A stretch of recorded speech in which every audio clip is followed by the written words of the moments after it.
her good night and said that he would see her tomorrow. But the Crown Prince would not keep his promise. He dressed in combat uniform and selected 5 weapons from the personal armory he kept in his bedroom. An M16 automatic rifle capable of firing 700 bullets a minute, an automatic submachine gun capable of firing 900 bullets a minute, 2 pistols, and 1 12-bore single-barrel shotgun.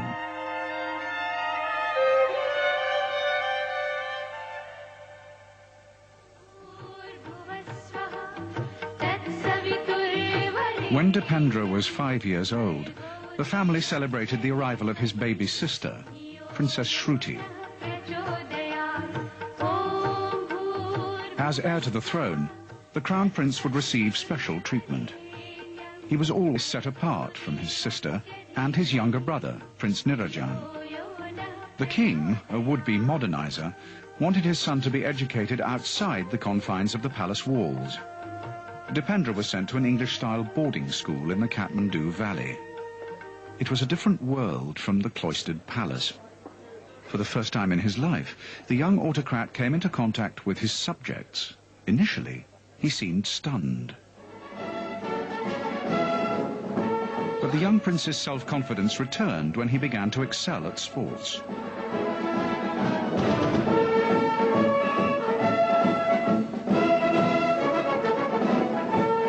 In his coronation speech, King Birendra had spoken of his wish to begin a new era for the creation of a just, dynamic, democratic society.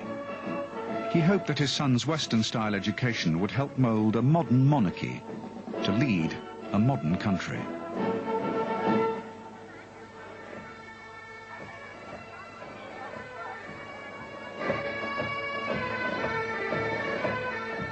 But it was impossible for his classmates to see the Crown Prince as just another drummer in the band, as Dipendra himself always knew. Despite his father's aims, the young prince grew up in a feudal world, where the army shored up the power of an absolute monarchy.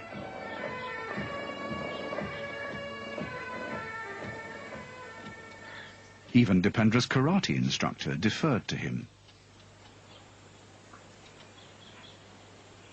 In his schooling days, people were very aware that this is the future king. And that would include teachers and playmates also. He was very competitive, and yet nobody would really compete with him in Nepal. In 1987, Dipendra was sent to Eton, where it was hoped that he would acquire the polish of an English gentleman.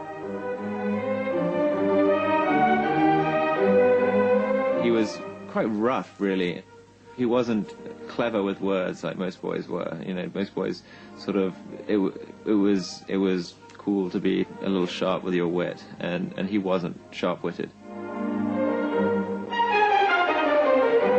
Maybe he wanted more of the boys to like him, but he didn't have that luxury at school and became more sort of marginalized socially as time went on at school. In his first week, perhaps trying to impress, the half-god, half-Etonian, unwisely accepted a challenge. He'd always talked about how much he drank back in Nepal, how much he loved brandy and would drink brandy, and brandy was the drink of choice. And so one day one of the boys asked him to go get some brandy.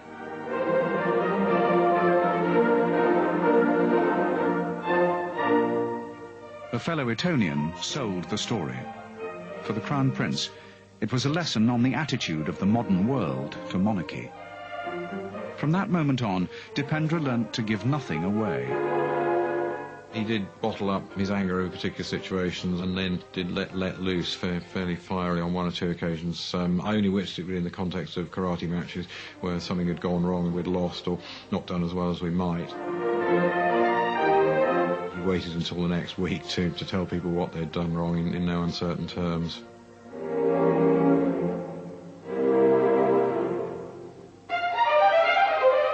One day, he asked me to come and see him perform karate. He won his match. But I thought, looking at him, that it was so risky, with the legs flying all over and you could hit your eyes. And, you know, if you get a full shot of your leg in your eye, you might be blinded. So after the thing, I said, well, this is a risky game, absolutely. And I think I should write to your father. And he said, my God, this is one thing I like, and you're going to tell my father. So thank you. He said, thank you, you know.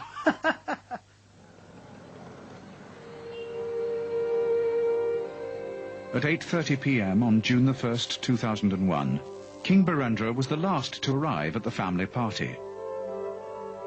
His Majesty had been served a drink, which was a Coke I could make out from the glass. Protocol dictated that all royal relatives had to ask permission to drink in the presence of the king.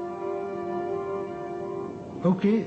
When he says, okay, go ahead, and then we do cheers, and His Majesty also takes, and we also take, and this is how it is done.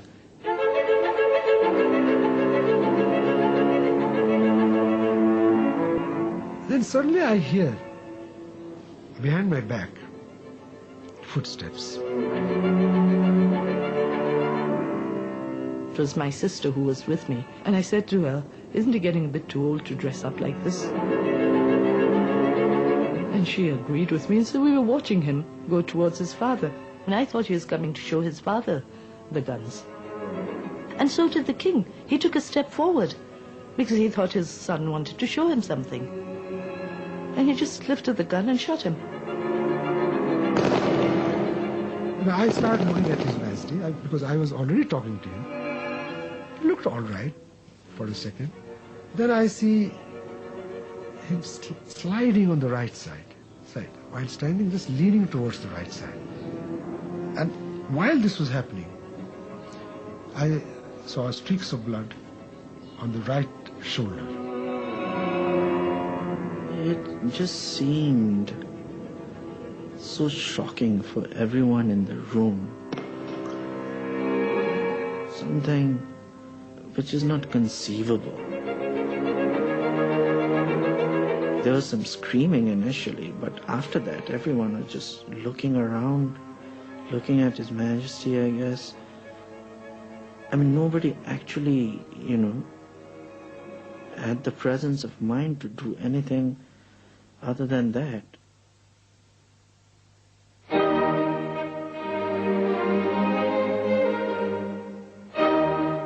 In 1989, the young prince visited Stoner Park, the home of his English guardian.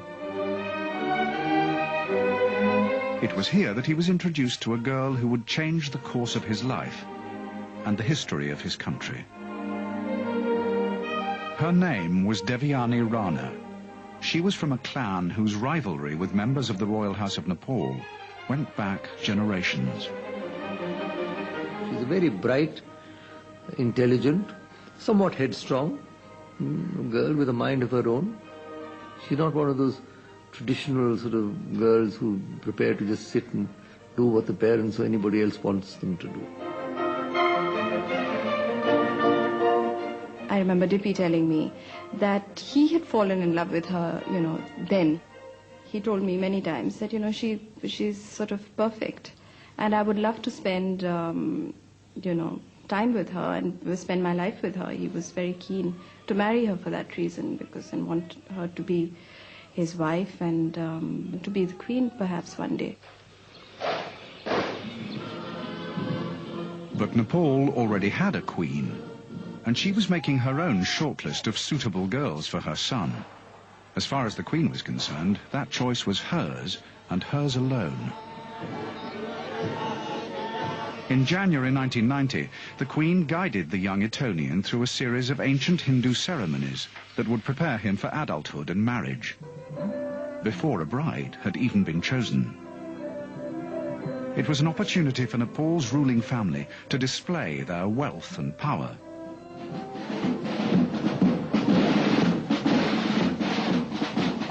But to Prince Dipendra's alarm, this royal world of ritual and deference